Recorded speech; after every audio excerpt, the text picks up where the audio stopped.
Welcome to सिनेटल। Friends, आज हम आपको सुनाएंगे हॉलीवुड मूवी इक्वल्स की कहानी। चलिए कहानी शुरू करते हैं। ये कहानी भविष्य की एक समाज की है जहां लोगों को मेंबर कहा जाता है। उनकी जिंदगी द कलेक्टिव नाम के एक प्रशासनिक संस्था नियंत्रित करती है। लगभग सारी बीमारियां ठीक हो चुकी है और वहाँ कोई हिंसा या अपराध नहीं है, लेकिन इसके परिणाम स्वरूप इंसान में सभी भावनाओं निकाल लिया गया है और अब भावनाओं को व्यक्त करना प्रतिबंधित है। किसी और मेंबर से जुड़ना भी मना है। यहाँ कोई प्यार या शादी नहीं है। बच्चे कृत्रिम गर्भाधान से जन्म लेती है। जब किसी महिला को समाज के काम के लिए बुलाया जाता है, यहाँ कोई रंग या सजावट नहीं है। सभी सफेद कपड़े पहनते हैं और कोई व्यक्तिगत पहचान भी नहीं है। इनका खाना भी बेरंग है और इनका शौक है पहेलियां सुलझाना। सिलस नाम के एक मेंबर इसी नियमों को पालन करता है। रोज उठना, खाना, ऑफिस जाना, ट्रेन में कोई बात नहीं करता, सब चुपचाप काम करता है। उनका चारों ओर स्क्रीन मेंबर्स को बताती है किसी भी विचलित करने वाले व्यवहार को रिपोर्ट करे। छोटी सी हंसी भी संदेह का कारण होती है। स्क्रीन SOS यानी कि स्विच्ड ऑन सिंड्रोम नाम का एक बीमारी के बारे में बताती है जो इंसान को उसकी भावनाएं वापस कर देता है। मेंबर्स को याद किया जाता है कि अगर कोई लक्षण देखे तो तुरंत डॉक्टर के पास जाए। सिलस एडमस नाम की एक कंपनी में काम करता है जहाँ वो दिन भर स्क्रीन में ड्राइंग करता है। उसकी कला भी आसपास का दुनिया से अलग होती है। दिन में 2 बार मेंबर्स को बात करने का मौका मिलता है। पहला प्रोजेक्ट मीटिंग के दौरान जहां विचारों पर चर्चा होती है। सिलस निया नाम की एक महिला के सुझाव को ध्यान से सुनता है और दूसरा लंच टाइम में होता है जब सभी दूरी बनाकर बैठता है।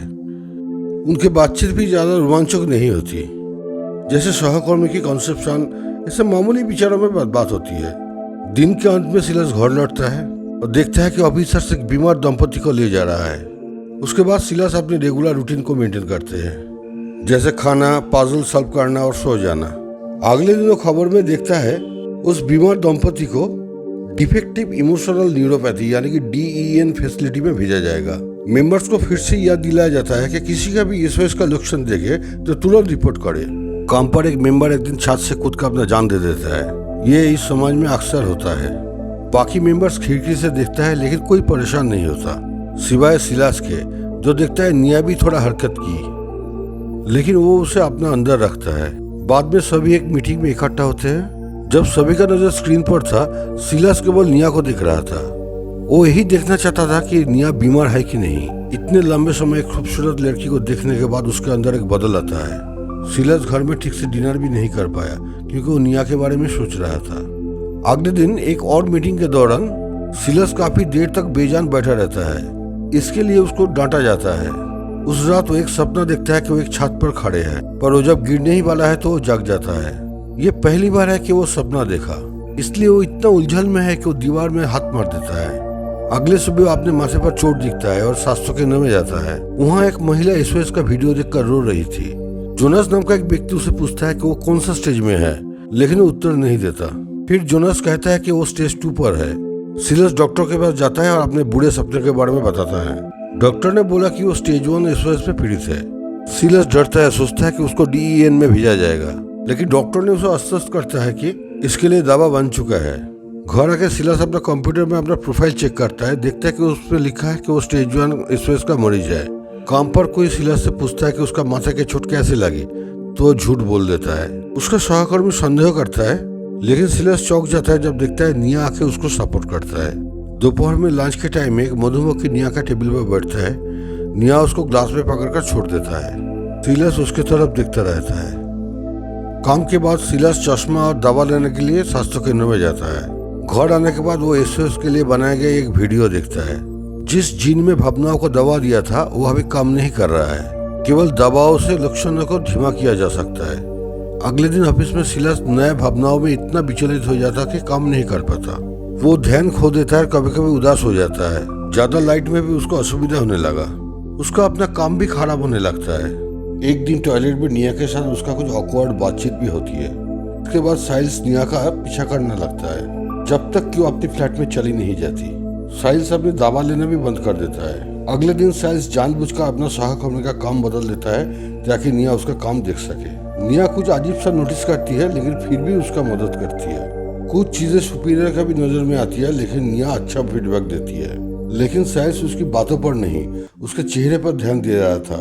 साइल्स निया की तरफ इतना आकर्षित हो जाता है कि रात में ऑफिस जाकर कंप्यूटर खोलकर निया का रिकॉर्डिंग सुनता है। अगले दिन मीटिंग में साइल्स अपना ड्रिंक गिरा देता है और अपना चश्मा खो देता है। अब उसे मानना पड़ता है कि उसे SOS है, लेकिन वो कहता है कि वो संक्रामक नहीं है।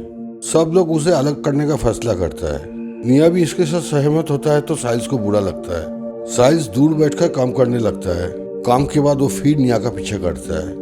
इस बार निया उसे रोककर चेतावनी देती है कि अगर उसने पीछा करना बंद नहीं किया तो रिपोर्ट कर देगी। साइल्स कहता है कि निया का भी SOS है, लेकिन निया इनकार करती है। साइल्स कहता है कि अगर वो सही होती तो रिपोर्ट कर देती।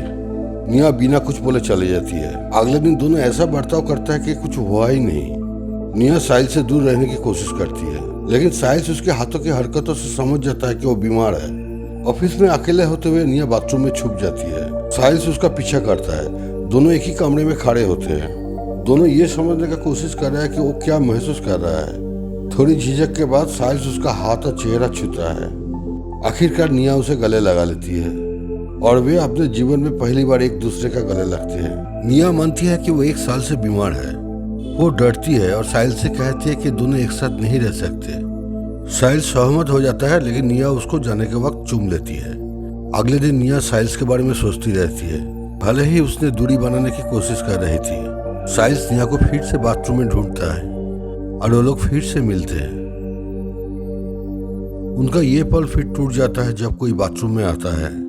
बाहर आकर वो अपने मैनेजर को देखते हैं, जो उन्हें आत्महत्या के बारे में सोचने के लिए कहता है। साइल्स कुछ भी मानने को तैयार नहीं था। मैनेजर ने उसे आखिरी वार्निंग दे दी। अगले दिन मैनेजर ने निया का कंप्यूटर देखता है और साइल्स के बारे में अफवाहें फैलने लगती है। इसमें निया भी थोड़ा डर जाती है। निया एक रास्ते में साइल्स से मिलती है और उसे मैनेजर की धमकी के बारे में बोलती है। साइल्स निया को बोलता है कि वो नौकरी बदलने के बारे में सोच रहा है। कुछ ना कहकर निया अपने अपार्टमेंट में चली जाती है। अगले दिन ऑफिस में साइल्स अपना रेजिग्नेशन दे देता है। वो एक नेचर सेंचुरी में काम शुरू कर देता है। निया किसी और के साथ काम करती है और वो इसे निपट नहीं पा रही है। निया हमेशा साइल्स के बारे में सोचती रहती है और उसका अपना काम भी खराब होती जा रही है। इसके बाद साइल्स जोनास से मिलता है और उसे सब कुछ शेयर करते हैं। जोनास उसे एक सपोर्ट ग्रुप में ले जाता है। वहाँ हर कोई DEN सेंटर से डरता है और कहता है कि आधे लोग वहाँ के आत्महत्या कर लेता है। यहाँ पर साइल्स से मुलाकात होता है डॉक्टर बेस के साथ। वो कहती है कि DEN सेंटर में आधा लोग तो सुसाइड कर लेती है और बाकी आधे पर बाई प्रेशर इमोशन दबाने का ट्रीटमेंट किया जाता है। डॉक्टर बेस कहती है कि वो भी एक बार SOS का शिकार हुई थी।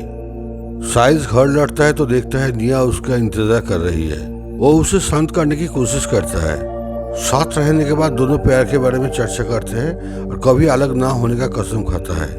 उसके बाद दिन में वो लोग अलग रहते हैं और रात को दोनों प्रेमी की तरह रहते हैं। वो लोग डेट पर भी जाने लगते हैं और एक दूसरे को और करीब से जानने लगते हैं।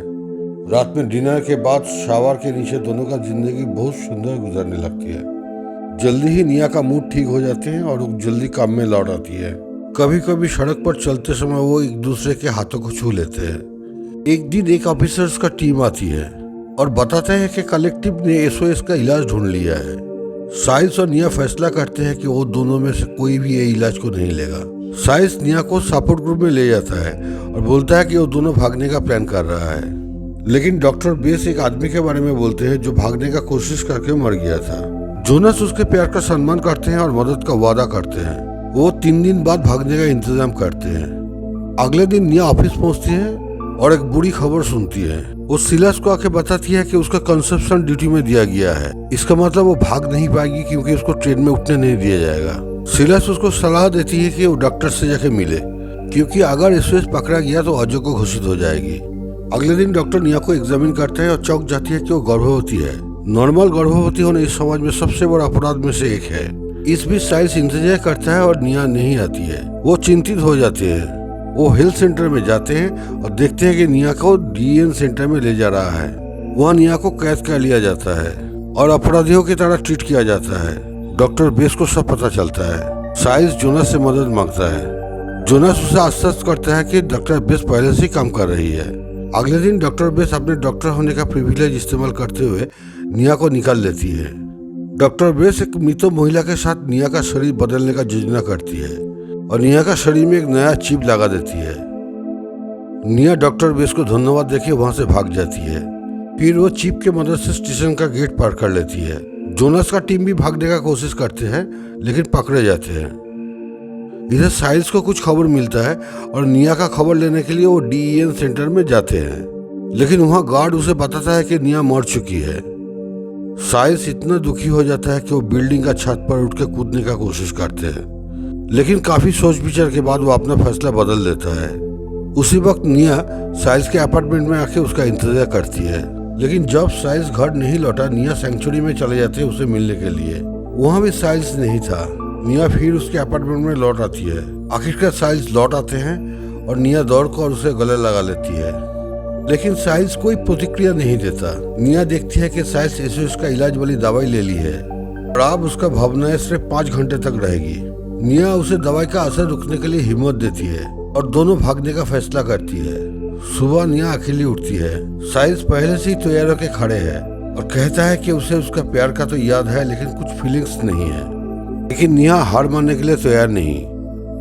दोनों एक साथ निकलते हैं। स्टेशन जाते हुए निया साइल्स से दूर होने का एहसास करती है और सोचती है ये प्लान काम करेगा या नहीं। जब ट्रेन में बैठते हैं तो दोनों ही शांत रहते हैं, लेकिन अंत में साइल्स निया का हाथ पकड़ लेते हैं। कहानी यही समाप्त होती है। फ्रेंड्स, आज का कहानी कैसा लगा कमेंट कीजिएगा, और अगर मेरा कोशिश अच्छा लगे तो मेरा चैनल को एक लाइक देकर सब्सक्राइब कर लीजिएगा। बहुत बहुत धन्यवाद आपको।